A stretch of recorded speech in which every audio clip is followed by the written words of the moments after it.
Hi guys! So for today's video, mag-unbox tayo ng special gift na na-receive ko galing sa aking best friend na si Alay.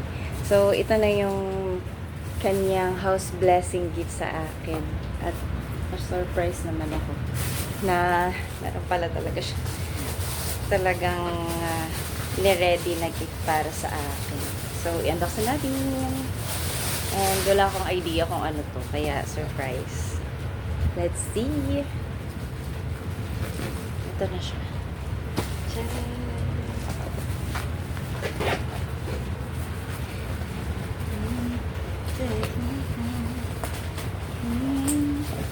Stay for the night.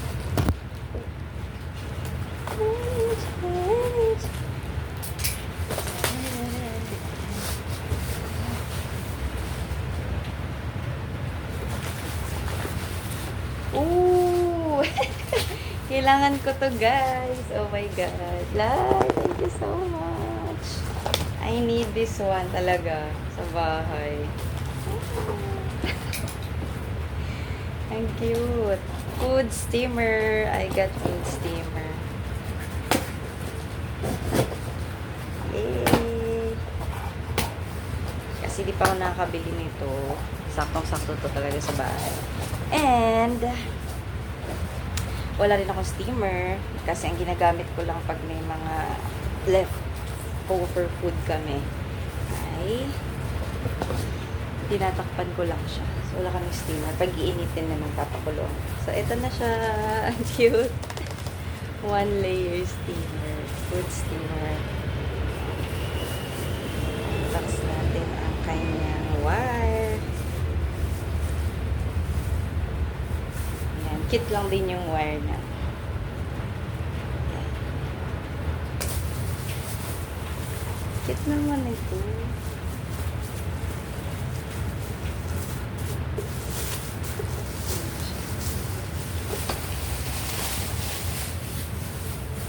Ayan na!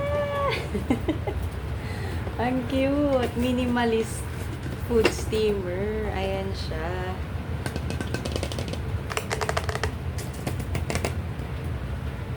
Oh my gosh.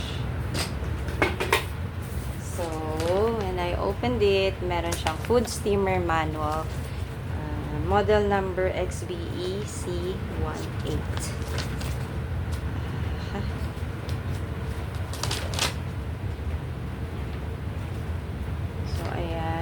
Parts and components. First time use. Remove the appliance and offsets from the backs. Peel off the adhesive labels if any. Wash the lid, steaming bowl, steaming compartments, diffuser, flavored scented screen, and drip tray in warm soapy water. Rinse and dry thoroughly. Wipe the base with a damp cloth. How to use: place the appliance on a firm and stable surface and allow sufficient ventilation. Fill the water tank with cold water, with cold tap water up to max level as below figure 1 or 2. Ayan siya, instructions. Step 3. After placing the steamer, put the food in the steamer. 4. Close the lid and plug in the power. 5. Place the food inside the steam compartment. Larger size of food requires a long cooking time and should be placed in the bottom steaming compartment. 6. Maulan ang weather ngayon. Maulan-ulan. Put the steam compartment on top of the base. Place the lid on the steam compartment. Wow.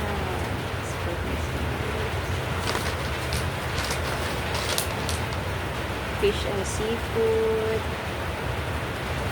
Okay. Meron din siya dito kung ilang minutes yung i-steam mo siya. Shellfish, prawn, mussels, lobster, fish fillets, vegetables, meat and tofu, rice. Wow. So cute.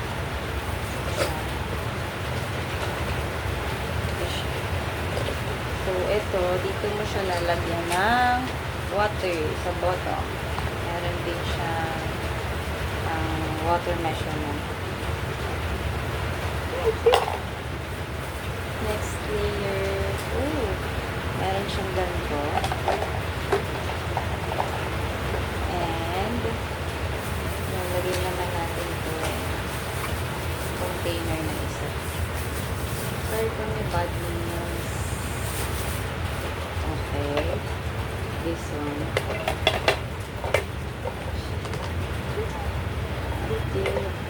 Pag-adult ka na, ma-appreciate mo talaga yung mga bagay mo.